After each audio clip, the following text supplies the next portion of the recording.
میرا سوال ہے کہ جیسے آپ نے یسٹرڈے کو نوشرات کی کلاس میں کہا تھا کہ میرے پاس بہت سے امپورٹنٹ کام ہوتے ہیں، تو جیسے آپ نے دیکھا ہوگا رسول کریم صلی اللہ علیہ وسلم وہ اپنے سارے کام کرتے تھے، اپنے خود ہی کپڑے دھوتے تھے اور اپنی بیوی کی بھی خود کپڑے دھوتے نہیں تھے، اگر ضرورت پڑ جائے تو گھر کے کاموں میں مدد کر دیا کرتے تھے. کہ ضروری تو نہیں ہے کہ انہوں نے بیویوں کو منع کر دیا تھا میرے کپڑے نہ دھونا میں ہی دھوؤں گا. بیویاں ان کی کپڑے دھوتی تھیں، بڑی خدمت کرتی تھیں، بیویاں کھانا پکاتی تھیں. لیکن اگر کوئی مصروف ہے بیوی اور اگر کام کی ضرورت پڑ جائے تو یہ نہیں کہتے تھے کہ تم باقی کام چھوڑو اور میری خدمت کرو، پہلے میرے کام کرو. گھر کی مدد کر دیا کرتے تھے. تو ٹھیک ہے، اگر مجھے ضرورت پڑے، جب میں گھانا میں ہوتا تھا، اب بھی اگر مجھے ضرورت پڑے اور میرے گھر والے مصروف ہوں تو مجھے کپڑے استری کرنے پڑے، میں کر لیتا ہوں خود ہی استری. ہاں ٹھیک ہے، مجھے اپنے بوٹ بھی صاف کرنے پڑے، میں خود پالش کر لیتا ہوں، ابھی کر لیتا ہوں.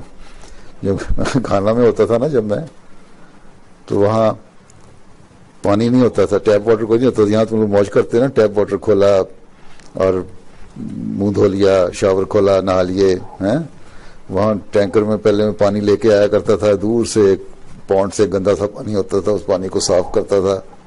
ٹھیک، پھر اس پانی کو صاف کر کے باہر ایک ٹینک ہوتا تھا، اس میں صاف ہوتا تھا، پھر اس میں سے بالٹیاں بھر بھر کے اندر لا کے رکھتا تھا. سارے ڈرم رکھے ہوئے تھے، ٹوائلٹس میں بھی، باتھ روم میں بھی، کچن میں بھی، ان کو بھر دیتا تھا پانی سے.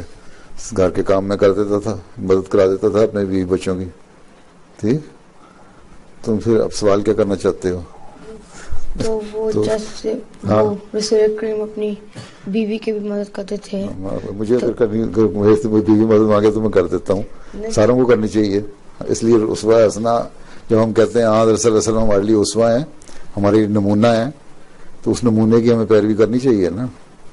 ٹھیک ہے، آپ کے پاس اتنے زیادہ کام ہوتے تو آپ ان کے لیے کیسے ٹائم نکالتے ہیں؟ بس ٹائم اگر میں گھر میں ہوں تو پھر نکالنا پڑتا ہے. اصل ثواب تو اسی بات کا ہوتا ہے نا جو تکلیف اٹھائے کیا جائے کام. آسانی سے سارے کام ہو جائیں تو پھر تو ثواب کوئی نہ ہوا. اللہ تعالیٰ کی خاطر کوئی کام کرو تو تھوڑی سی تکلیف اٹھا کے کرو تو پھر ثواب اللہ تعالیٰ زیادہ دے گا نا. لیکن اگر اللہ کے حکم ماننے کے لیے کر لو، بے شک ثواب نہ بھی ذہن میں ہو، تو پھر بھی ٹھیک ہے. ٹھیک